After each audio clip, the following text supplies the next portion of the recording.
Hey everyone, and thanks for jumping back into the cryptoverse. Today we're going to talk about modern portfolio theory and how you can use it to construct a cryptocurrency portfolio. If you guys like the content, please subscribe to the channel, give the video a thumbs up, and also check out the Telegram channel, which you can find a link to in the description below. Let's go ahead and jump in. So I like to do one of these videos about every month or so because I think they're actually very valuable in helping newcomers identify ways that they can enter into the cryptocurrency market. A lot of people will ask me questions like rate my portfolio or they'll want me to look at their portfolio and sort of give my thoughts on it. And again, at the end of the day, I think it's more so important what the data says. And the chart here, I think, can be very informative, but it does take a few minutes to actually understand this chart. So unfortunately, if you're looking for a quick answer, this video is not going to provide that for you. But if you're looking for a way to really understand the market and how the market works, and you have some time to kill, maybe grab a drink and we'll systematically dive in. So we're going to try to go through this step by step so that everyone fully understands why I say things like Bitcoin is the majority of my portfolio, and weighting it by having more Bitcoin and Ethereum over a lot of other altcoins, in my opinion, is better, though I do like having altcoins in my portfolio. So I hope that this video will help identify the reasons for that, because I know it can be somewhat confusing for newcomers. And one of the reasons it can be confusing for newcomers is a lot of times it takes significant Bitcoin volatility to attract newcomers to the space. And then by the time they're attracted to the space, they might buy Bitcoin, and then they get sidetracked by all these other altcoins that are going crazy. And then they say, well, why the hell should I own Bitcoin when I can just throw my money at these altcoins being shilled by some other person, and I'm going to see, a 10x gain in a week? What's the point of holding Bitcoin or Ethereum in that scenario? And then you see the same cycle sort of repeat over and over and over. So this video, we're going to go through systematically how you can construct a portfolio using modern portfolio theory, more specifically the Sharpe ratio. Not to be confused with the Sortino ratio, which maybe we'll do a video on in the future. The Sharpe ratio basically just is your risk-adjusted returns, okay? Your risk-adjusted returns, and ultimately that is what that's what's more important, I think, is yes, we expect altcoins to yield higher returns, but if you always go all in on altcoins, then whenever there's a pullback, your portfolio will bleed a lot more. And so by having, say, Bitcoin, it can help protect you against some of the potential downside. So what is this chart? This chart shows the expected return versus volatility. And the expected return on this chart is our historical returns. Okay, it's our annualized historical returns for these cryptocurrencies: Bitcoin, Ethereum, Litecoin, Monero, Dash, and XRP. And you might say, well, it's very unlike Ben to talk about a lot of these coins. But again, the reason I'm using those coins as an example is to show why some of them are typically not worth holding, even though they might have potential upside. It's the opportunity cost is too high to merit owning them based on historical data. Now, a lot of this stuff is used in traditional finance. However, oftentimes they would be using projected returns for their expected return rather than historical returns. And it's the projected returns that is often the secret sauce of hedge funds and why people pay them money to help construct their portfolios, because supposedly they know, or they're projecting out what they think will happen, and based on those projections and its volatility, they can come up with a portfolio that maximizes the Sharpe ratio on the efficient frontier. So what is this chart? It's the expected return versus volatility. This is the expected annual return. 1.0 means 100% return. 100% annual return may seem crazy, but when you consider the fact that Bitcoin hit $3,800 just over a year ago, and today it's trading at around $57,000, $58,000, is it really that hard to imagine that the annualized volatility could be somewhere around 100%? I don't think it is at all. Of course, there's going to be some years where there's going to be 80% losses like there have been, but over time, a lot of these portfolios do stand the test of time, okay? So what are you looking at? Well, on this chart, you're looking at exactly 100,000 simulations, Monte Carlo brute force approach to find the portfolio that maximizes the Sharpe ratio. Okay, that's what you're looking at. And what you see up here, this is the efficient frontier. So ideally, if you had a portfolio consisting of Bitcoin, Ethereum, Litecoin, XMR, Dash, and XRP, you would want that portfolio to identically exist on the efficient frontier. Why is that the case? That's the case because on this efficient frontier, you're getting the highest expected return for a given volatility or risk level. So in this case, volatility equals risk. The higher the volatility, the more risk. So if you're okay with, say, 80% annualized volatility, then you want to get the highest expected return for that. And so there's a lot of portfolios on this line that would give you an annual volatility of approximately 80%. However, you want the one that would be at the top here on the efficient frontier because that would give you the highest expected return for that portfolio. If you're on this curve down here, you might consider that to be the inefficient frontier because you're literally taking a portfolio that has the same volatility as one way up here based on historical data, yet your expected return might only be 65% as opposed to over here at 105%. So the portfolio construction does matter. Now again, I will remind you, we're looking at historical returns, not projected returns. So there is going to be some nuances there on how important, any of this stuff is. How important do you think expected returns are? And if you weight a lot of your decisions on historical returns, then maybe this will be more important for you. If you don't, then maybe it won't be that important for you. If you're wondering why I don't include other coins like the ones I mainly cover on the channel, besides Bitcoin and Ethereum, which are Link, ADA, and DOT, again, the reason is because there's just simply not enough data. Because you can only use data, you have to use similar linked time series. So if we were to include coins like Chainlink and Cardano, we would only be able to include Bitcoin and Ethereum data from 2017 because they need to be the same length time series, okay? And then you just start to get results that really don't mean anything because some coins haven't experienced a full market cycle yet. And so the results there can change very easily based on what phase you are during the cycle. If you go with coins that have been around for a few years, then they've lived through the entire market cycle, and the portfolio weights, whether you run this today or 6 weeks from now, they're not going to really change a whole lot. They can subtly shift with time, but they're not going to change a whole lot. So this is the efficient frontier, and this yellow dot you see right here is your maximum Sharpe ratio. Okay, and we're using a Monte Carlo brute force approach. Remember, this is your Sharpe ratio.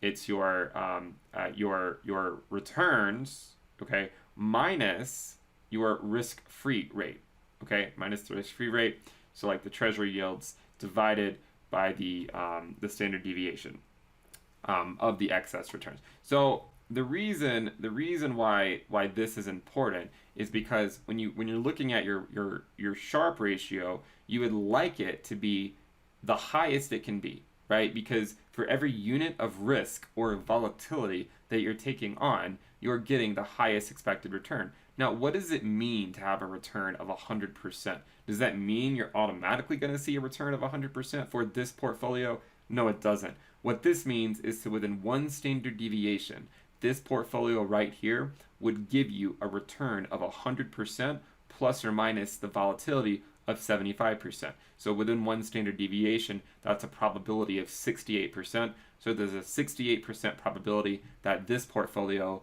would give you a return of 100% plus or minus 75%. So that would be between 25% up to 175%. So there's a 68% chance that the portfolio corresponding to this dot would return you 25% up to 175%. Yes, that's a big range. Yes, the ranges for stocks and precious metals would be a lot lower, but this is crypto, and this is why we're here. Okay? We also know that we could go out of that 68% probability of having that return. We could have negative, right? We could have losses, or we could exceed those returns. So again, it's only a probability, and it just shows you the likelihood of getting a return within that range. Now, so far, all we're looking at are just dots on a chart. And this was a Monte Carlo brute force method, basically to identify the maximum Sharpe ratio. However, with a little bit of quadratic programming, you can actually solve for it, because if you're doing it brute force, you might always wonder, well, what if I ran another 10x simulations? Maybe I would find a slightly different portfolio that would be slightly better. But you can solve for it using quadratic programming, and then you're not left wondering if the brute force method had gone long enough. So then, what are the portfolios that maximize your risk-adjusted returns? And by the way, I've shown this table on the channel before a few weeks ago, but I just want to do this video again and go into as much detail as I can, because there's so many people coming into the space. I've gotten 100,000, 120,000 new subscribers in the last 4 weeks, and I just feel like there's a lot of people, they have some money, they're really not sure what to do. Based, and this is not financial advice, of course, but based on historical returns, using that as our expected return, the portfolio that maximizes the Sharpe ratio out of these 6 coins would actually be about 52% Bitcoin and 30% Ethereum. That means that 82% of your portfolio would be in either Bitcoin and Ethereum, and then it would only leave you room for another 18%. The other coins, for say XRP, would be 0.7%, Litecoin 0.8%. So my contention for both XRP and Litecoin, again, is that they can trend up with the market, right? They can trend up with the market, and a lot of times I would expect them to trend up with the market. However, $1 into either of these coins is opportunity cost. And what this says is that, yeah, like, it can go up. We know that the valuations of these cryptocurrencies can go up in a bull market. However, is it worth the downside risk? And when they're coming in less than 1%, you have to even wonder if it's worth your time, right? You have to wonder if it's worth your time dealing with, say, 0.7%, 0.8% valuations. Now, the fact that they're not zero right now does represent the fact that there are situations where maybe having a small amount of them is worth it for that potential upside. And certainly in bear markets, I would completely steer away from these coins.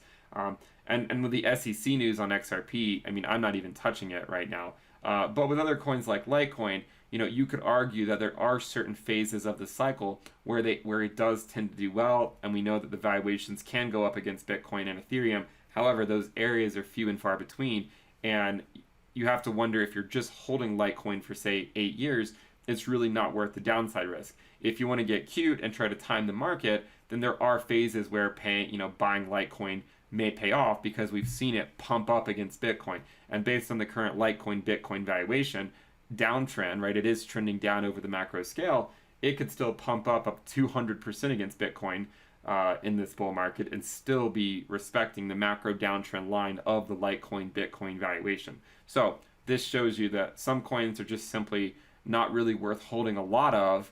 It doesn't mean they can't go up, and a lot of times I would expect them to go up, but every dollar in one of these coins is a dollar you're not putting elsewhere.